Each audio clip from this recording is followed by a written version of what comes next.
Mr. Shiva Khera is the founder of Qualified Learning Systems Incorporated, USA. An author, educator and business consultant, he is a much sought-after speaker.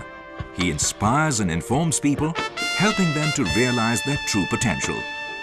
He has taken his dynamic personal messages to opposite sides of the globe, from the US to Singapore.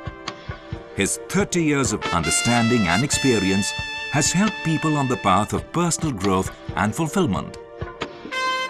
He has been recognized by the Roundtable Foundation, honored by the Alliance International and Rotary International. Mr. Shiva Khera's client list includes, among others, Lufthansa, Motorola, Nestle, Philips, Gillette, GM, Carrier, IBM, Ericsson, et HSBC. He has appeared on numerous radio and television shows. Mr. Khera is also the author of the international bestseller book, You Can Win, which has sold over 2 million copies in 16 languages. His other books are on their way to creating new records. Tens of thousands have benefited from his dynamic workshops internationally in 17 countries, and over 2 million people have heard him as a keynote speaker. His trademark is, winners don't do different things. They do things differently. The programs are based on two premises. One, we don't have business problems, we have people problems. And when we take care of our people problems, most of our business problems are automatically resolved. And two, whenever a person says, I cannot do this, they're really saying two things. One, either I don't know how to do it or I don't want to do it. Now, if they're saying, I don't know how to do it, that's a technical training education issue.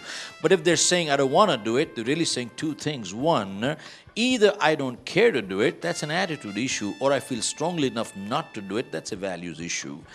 And these are the two issues that we address, and we find a greater percentage of problems in most organizations across the world fall into these two categories. Folks, and we've asked this one question to most decision makers: if there was one thing you'd like to see changed that would make your organization more productive, what would it be? And guess what they came back with? One word: attitude. If our people had a better attitude, we'd have a better teamwork, quality and bottom line would go up. Think about it, folks. How come under the same set of circumstances, some people break records while others break themselves? And two, everybody wants to climb up the ladder to success only to find that the ladder is leaning against the wrong building. So what we're saying is success is important, but without fulfillment, it's empty. That's like good looks without goodness. They become irritating after some time. So we got to have substance over form, not just form over substance. Many sales training and customer service programs teach people how to shake hands, how to say please, how to say thank you, how to smile. Folks, don't get me wrong. The pleases, thank you, smiles are important. But the question is, unless we have the desire to serve, how long can we keep a fake smile? And besides, people can see through people, can't they? And if the smile is not sincere, it's irritating, isn't it? So we got to have substance over form, not just form over substance. And folks, one thing that we find that differentiates us is invariably you hear people telling others what to do. We take a different approach. Our approach is, why don't you? Because we believe most people already know what to do. If you ask a person on the street, they'll give you all the right answers. Ask them, are they doing it? Probably not. So what's missing is the motivation. Now the question is, can we motivate people? The answer is absolutely not. But what we can do is, we can inspire people to motivate themselves, but we cannot motivate them. Why? Folks, motivation is action. I can't act for you. You got to act for yourself. But inspiration is thinking. When thinking changes, it starts reflecting in behavior, doesn't it? Which is more lasting, more permanent, and that's what people are looking for, aren't they? But it raises two major questions. One, why do people get demotivated? And two, who or what motivates the motivator? Till we understand What motivates the motivator, we can never get on autopilot. And unless we get on autopilot, how long do we expect others to push us from outside? It doesn't work. And then we get into issues on communication. IT has increased the speed of communication tremendously, no doubt.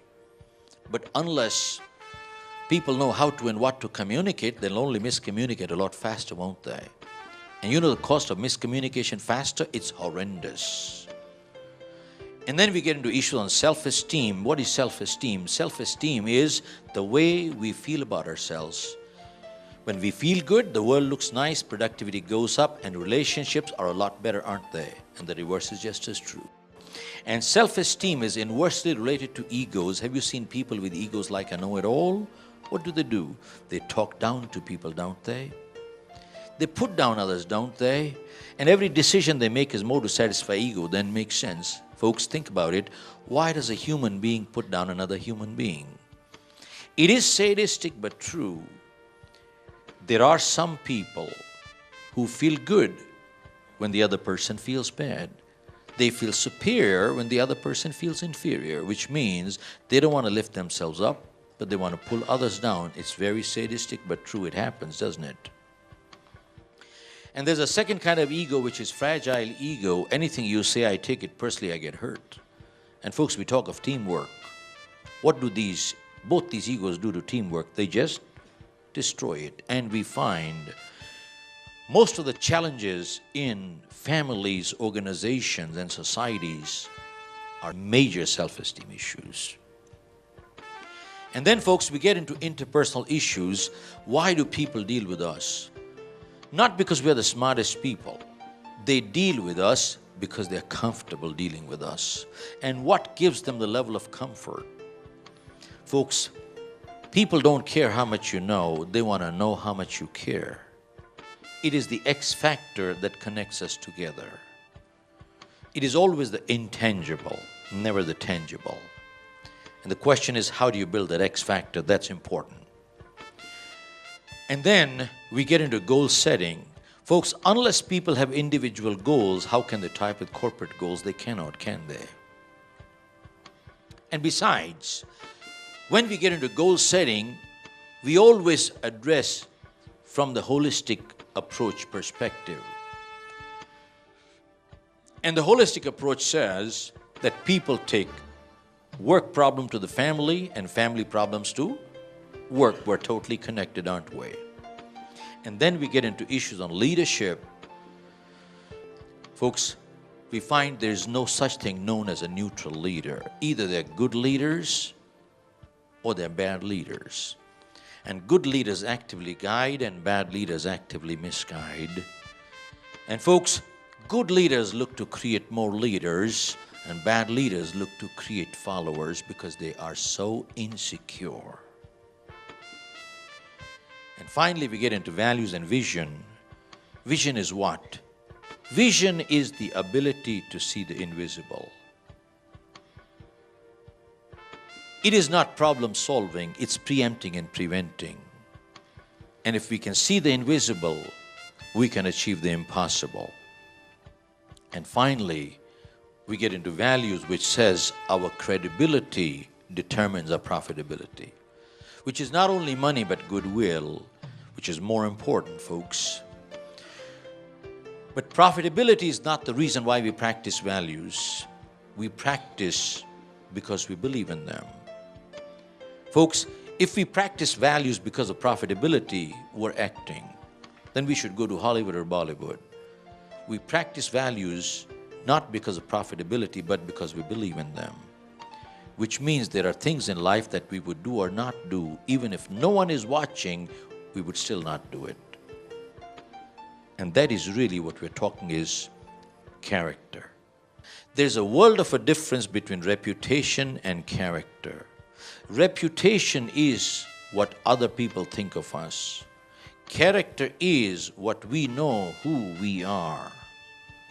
And they can be totally two different things. Character is what we would not do. Even if we knew we would not get caught, we'd still not do it.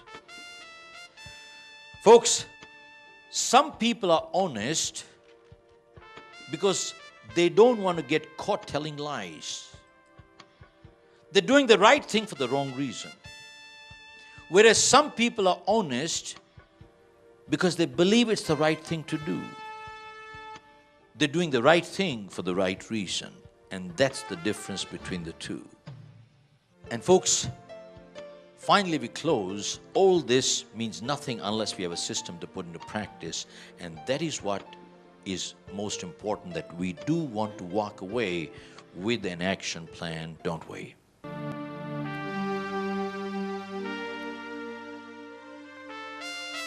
Inject new vitality into your corporate culture through our in-house programs and keynote addresses. Optimize your performance through Blueprint for Success. Outsell your competition by mastering selling skills.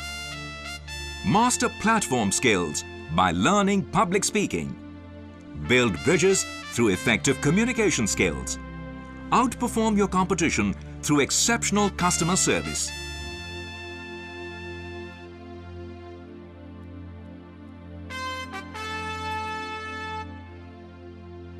Make your next conference memorable through our keynote address. Recharge your people to achieve new heights. Increase sales and productivity through positive attitude, motivation, and values.